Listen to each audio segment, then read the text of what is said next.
James Gudenkopf arrived at 34 weeks. The first thing I noticed is that he wasn't blue, he had red hair, he was perfect. At least on the outside. His parents knew their first child had serious heart defects, so James needed medicine immediately to help his heart function. When they went to intubate him was when they realized that they couldn't, and they did an emergency tracheotomy, and it was once he was opened up they realized that he did not have a trachea.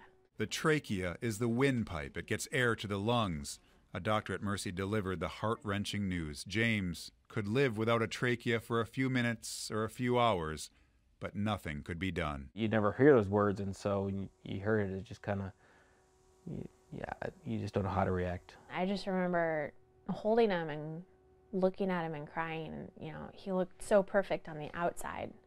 So how could it be so wrong? It's hard to comprehend. Adam and Samantha were given time with their newborn, knowing he would soon die in their arms. I felt like we tried to cram everything that you would possibly do with a baby into that 1 hour. We gave him his first bath. We got him into his first outfit. We got him baptized. We did his last rites. He opened his eyes and he looked at me. And so for that moment, it was normal.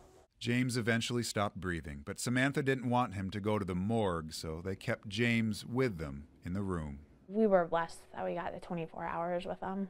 I mean, I know that he wasn't truly there for those 24 hours, but we got the pictures. We got to hold him. I got to memorize how he looked.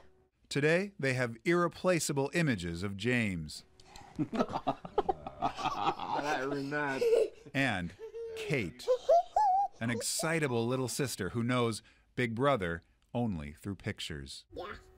The question of why James was born without a trachea will go unanswered, but the Gudenkopfs became March of Dimes supporters, hoping to help fund genetic research and help future families find answers. And if by sharing our story and sharing his story can help other families and help other families not feel so lost and alone, then it makes his life worth something, and it makes him have a purpose.